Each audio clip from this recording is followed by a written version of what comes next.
اب صحابہ تو فتوحات پہ فتوحات، ہر جنگ فتح کر رہے، اب کیسر و کسرا فتح نہیں ہو رہا، اندر جا نہیں پا رہے صحابہ، جائیں تو کیسے جائیں، اتنی بڑی بڑی دیواریں، اس کو پھلانگ کر بھی نہیں جا سکتے۔ صحابہ نے ترکیب سوچی کہ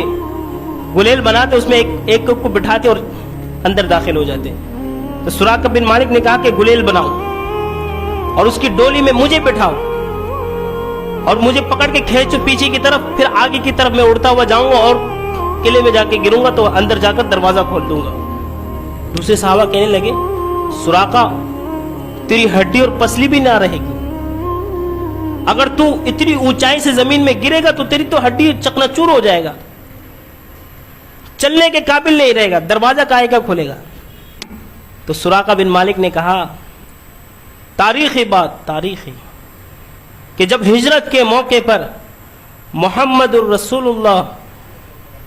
صلی اللہ علیہ وسلم نے یہ فرمائی تھی کہ سراقہ میں تیرے ہاتھ میں کیسر و کسرا کے کنگن دیکھ رہا ہوں،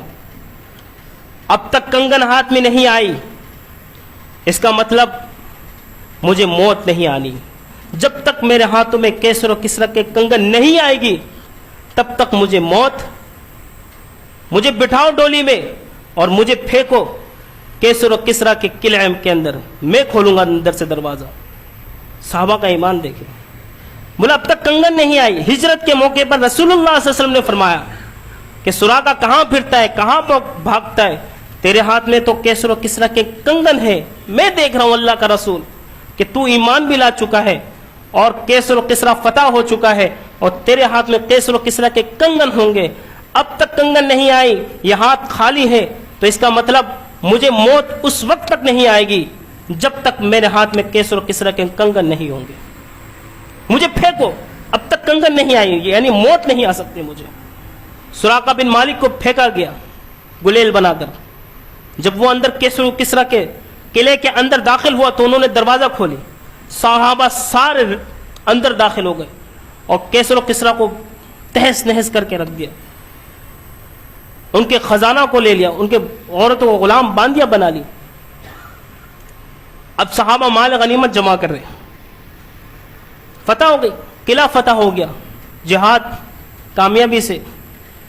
صحابہ کامیاب ہو گئے۔ اب صحابہ خزانہ جمع کر رہے، سارے